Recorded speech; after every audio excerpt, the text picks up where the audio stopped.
In this video, I'm going to be teaching you how to make clutched bridal and fan base from scratch. Please endeavor to watch this video to the end and also like and comment on this video.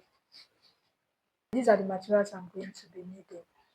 I'm going to be using carton to create the base, but there are other materials you can use to create the base. For instance, you can use cardboard or fiber. This is usually used by shoemaker. Okay. So you can go ahead and use something like this to create your base. You can get from a shoemaker shop or you can use carton. And another thing you can also use is marco. This is the Nigerian marco. You can use the foreign marco. The foreign marco is thicker than the Nigerian marco, and you can also get them from a shoemaker shop. Now to make this, I'll be needing a carton as my base. I'll be needing a ruler, a pen, I'll be needing a razor blade, a pair of scissors, Alice band or a smaller round shape object and a bigger round shape object. So you either use Alice band or a smaller round shape object. So first I'm going to place the round shape object on the carton. So for the sake of those that want to know the measurement or the length of this round shape object is about 10.5 inch inches 10.5 inches for the length. So if you want to use the exact measurement I'm using, or you can go ahead and use your own measurement. So I'll place the round shape objects on the carton and I'm going to roll a round shape on the carton with my pen. Can you see? So the next thing I want to do, I'll get my ruler and I'm going to divide this into two unequal halves. It means that one part is going to be bigger than the other, and this is how I'll go about it. Please watch closely.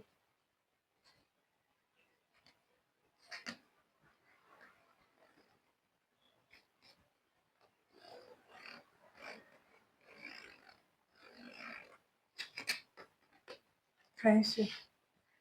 So the next thing I want to do, I'll get my round shape object and I'm going to place my round shape object on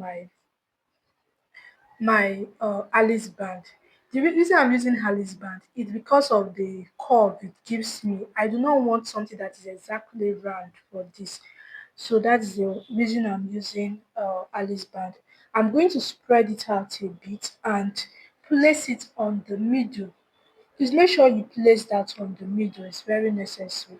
And then I'm going to use my pen to rule that.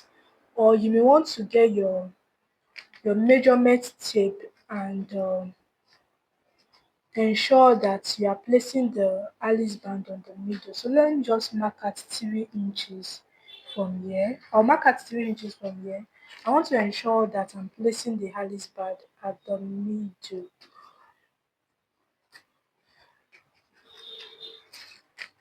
So you may want to skip that and just go ahead and roll around curve.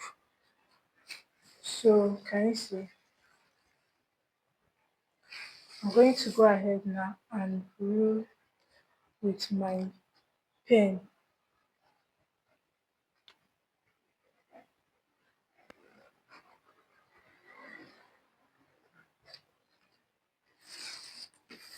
Then on the other side, I'll also rule a round curve.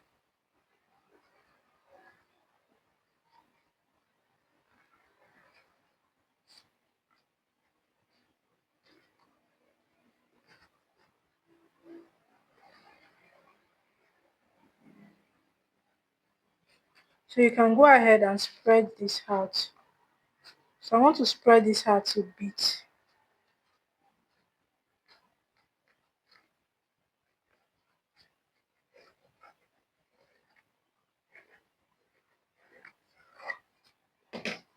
Okay. So this is what I have. Now you can go ahead and trace this out so you don't get confused. But What I'm going to do is, let me quickly show you. Before you trim out, I'm going to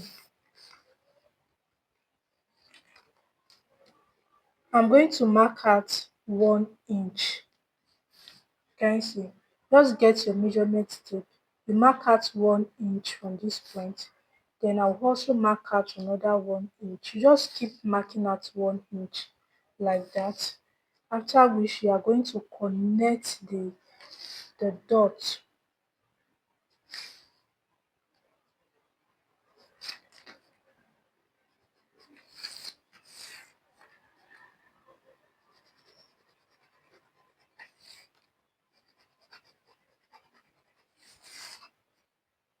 Okay. So I wanted something that is not up to 1 inch. That's the reason I decided to reduce it, or I just go use my pen to rule below that part I marked. I don't know if you understand. You can work with exactly 1 inch. What I have here is about 1 inch. Okay, so you may want to work with the 1 inch. This is the 1 inch I marked at. This is it. I do not want to work with it. I feel it's too big. That is the reason I rule another line below the 1 inch I mark at. Can you see? So now I'll get my scissors. I'll get my scissors. Please watch closely so you understand the part I'm going to be cutting out. So I'm going to cut from this point, and then that part where I marked out, that's about 1 inch. I'm going to cut that out.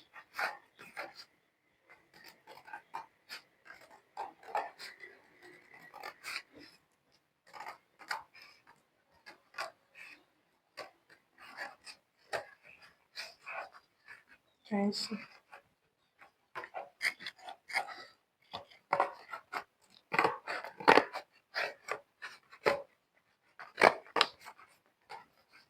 Then I'll go ahead and cut this out. The next thing I want to do is to carve out this part with my razor blade. Now you can decide to carve out just this part and leave this part. So it depends on you. Let me go ahead and carve out this part first.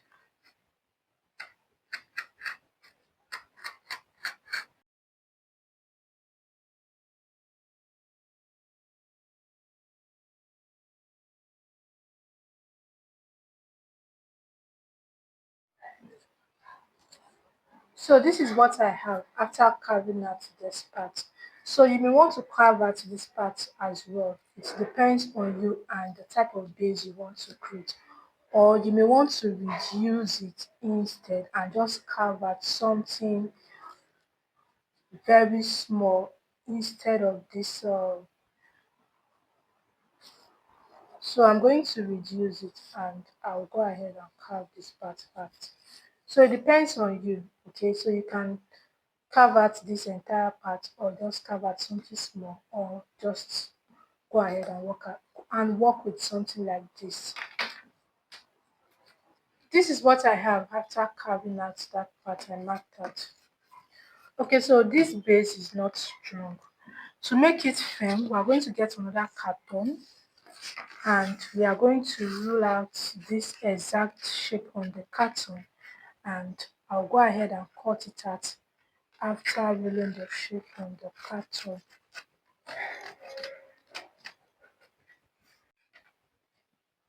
After cutting out the other carton, the next thing I want to do is to join this together. And I'm going to be using my gum, my B6000 gum, or you can use USU gum or even shoemaker gum. I'm going to apply the gum on one side of the carton, and then after I'll go ahead and place it on the other to gum it down.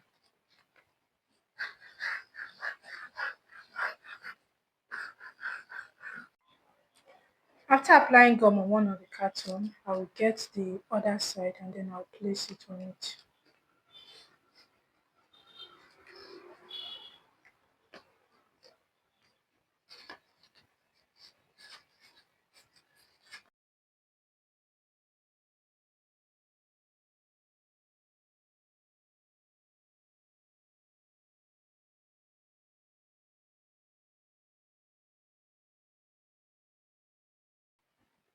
So this is what I have after attaching the other carton. Can you see? So the next thing I want to do is to work on the handle. Now this handle is already firm and strong, but to give it this soft feel and to make this part a bit thick or thicker, I'm going to be using wording. So you can go, you may want to skip this part, okay? This is what wording looks like. You can get it from a tailoring accessory shop. So I'm going to be using wording and I will apply my gum. Just apply your gum on the handle and then you place the wording on it. I'm using the thick wording. You can use the other light wording. This is the other light wording. Just double it. Or like I said, you can skip this part.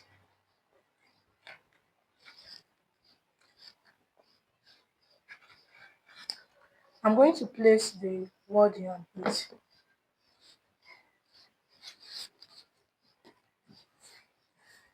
Then I'm going to cut this heart. I'll just cut everything heart here. Then I'll also apply gum on this side and I'll place another wording on it. Then I'll trim off the excess wording. Okay, so if you can, you may want to use your needle and your thread to attach it. Just this is not compulsory, okay, but if you want something that is very unique, I think the stress is worth it. Just use your needle and your thread.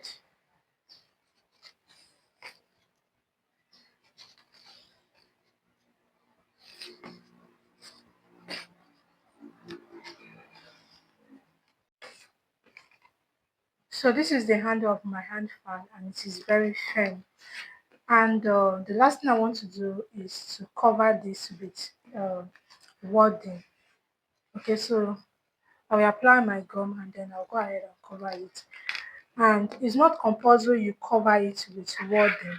You can use the fabric you want, any fabric of your choice to cover the hand fan base depending on the color of the hand fan you want to make. So I'll just apply my gum, place the wording on it and then I'll cut out the excess wording.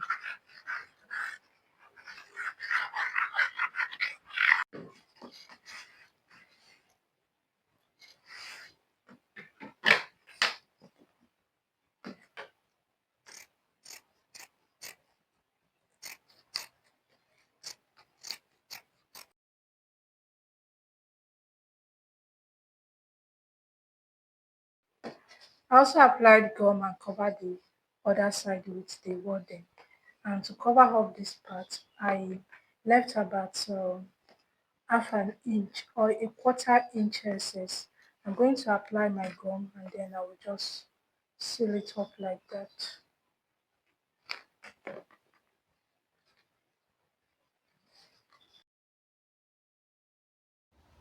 This is the finished look of the clutched hand fan base.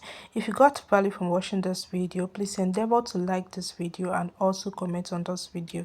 And if you haven't subscribed, kindly smash that subscribe button and also turn on the notification bell to get notifications whenever we upload new videos.